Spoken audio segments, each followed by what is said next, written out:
Hello good morning student. आइए class 7 का chapter number 3 start करते हैं। और पार्ट नंबर कौन सा करेंगे? पार्ट नंबर 3 स्टार्ट करेंगे।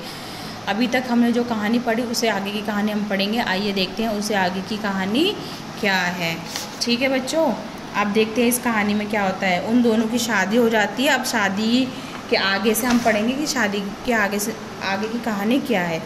इस समय मराठों की स्थिति बड़ी शोचनीय थी, मतलब कि बहुत ही विचार वाली हो गई थी। वह भाड़े के सिपाही थे। वो कैसे थे? जैसे किराए पे ले आते हैं ना, जैसे आपने देखा है किसी के घर बनता है तो वो मजदूर ले आते हैं और मजदूर काम करते हैं तो वो क्या करते हैं, उसके बदले क्या देते हैं? पैसे। तो इसी प्रकार वह भाड़े के सिपाही ले आए थे। जब उनका काम हो जाता था तो वो उनको क्या देते थे? पैसे देते थे। उन्हें कभी दिल्ली के मुगल सम्राट की ओर से और कभी दक्षिण के मुसलमान बादशाहों की ओर से लड़ना पड़ता था। उन सिपाहियों को कैसे कैसे लड़ना पड़ता था? कभी दिल्ली के मुगल सम्राटों की ओर से लड़ना पड़ता था तो कभी दक्षिण के मुसलमान बादशाहों की ओर से लड़ना पड़ता था। मतलब कि दोनों की तरफ से उनको कभी कभार लड़ना पड़ता था। निज़ाम शाह सुल्तान द्वारा धोखे से जीजाबाई के पति और भाई का वध भी किया गया था। किस किस का वध हुआ था बेटा? जीजाबाई के जो पति थे उनके आदमी, उनका और उनके भाई का वध किया गया था। इससे जीजाबाई दुखी थी।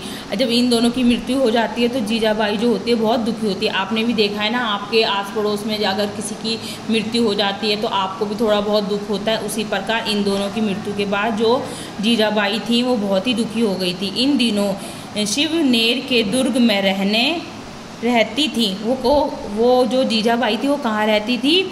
शिवनेर के दुर्ग में रहती थी। उन्होंने दुर्ग की अधिष्ठात्री शिवाई देवी से प्रार्थना की। एक मान लो स्वामिनी मंदिर ही मान लो आप, वहाँ पे उन्होंने एक प्रार्थना की थी कि क्या उनको क्या पुत्र पैदा हो। तो आइए देखते हैं आगे क्या कहा गया है।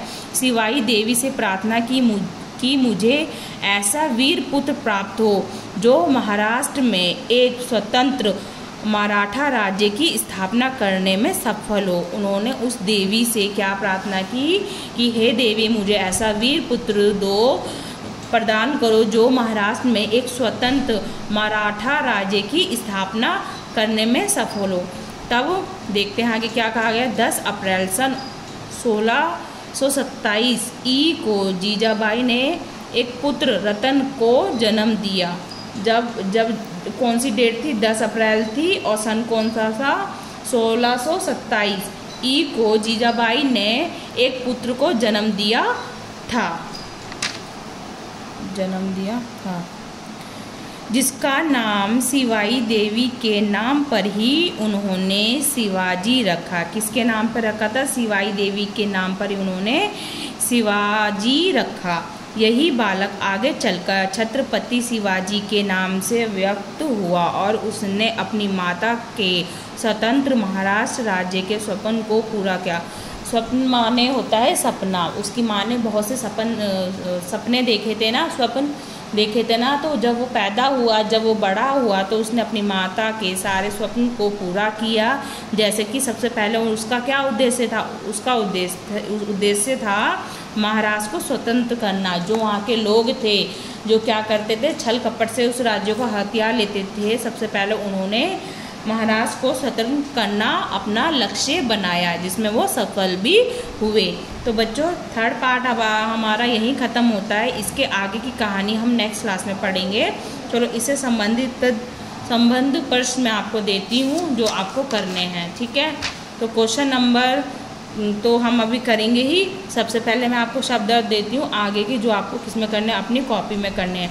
इसके आगे के बेटा जो पहले मैंने आपको वीडियो में 5 शब्द अर्थ दिए थे, उसके आगे के 5 शब्द अर्थ आपको 1 2 3 4 5 शब्द अर्थ आपको और करने, किसमें करने? अपनी कॉपी में करने हैं। ठीक है बच्चों, चलो आगे के प्रश्न देती हूँ जो आपको किसमें करने हैं, उनके उत्तर अपनी पुस्तक में। क्वेश्चन नंबर है क्वेश्चन नंबर मैंने फर्स्ट का खा गा घा पार्ट मैंने आपको करने के लिए दे दिया ना। अब आपको करना है क्वेश्चन नंबर 4 का। क्वेश्चन नंबर 4 का प्रश्न आपको का और खा करना है। ठीक है बच्चों, का और खा करना है। और प्रश्न नंबर 5 का खाली स्थान है, का और खा और गा करना है। इन सबको आप पढ़ोगे। अभी तक कहानी में जितना भी हमने कहानी पढ़ी है उसमें इन वाक्यों का प्रयोग करा गया है। इसमें सही शब्द का प्रयोग करके आपको क्या करना है, इस वाक्य को पूरा करना है। और क्वेश्चन नंबर 1 और दे रही हूँ जो आपको करना है, इसमें है संधि विच्छेद कीजिए। क्वेश्चन नंबर जो आपका संधि विच्छेद कीजिए, आपको क्या करना है, ये जो कालांतर लिखा हुआ है इनको संधि विच्छेद मतलब कि अलग अलग करना है। ठीक है, जो पढ़ने में क्या है, हमें कालांतर आया पर इसको अलग करना है। ठीक है, जो आपने कौन सी क्लास में सीख चुके हो, आप 6 क्लास में सीखा है। तो ये बच्चों जितना भी मैंने आपको कार्य दिया है ये आपको किस में करना है, ये सभी कार्य आपको अपनी पुस्तक में करना है। सिर्फ एक ही कार्य आपको किस में करना है, अपनी कॉपी में करना है। तो आगे की कहानी हम नेक्स्ट क्लास में पढ़ेंगे। आज की कहानी बस इतनी ही।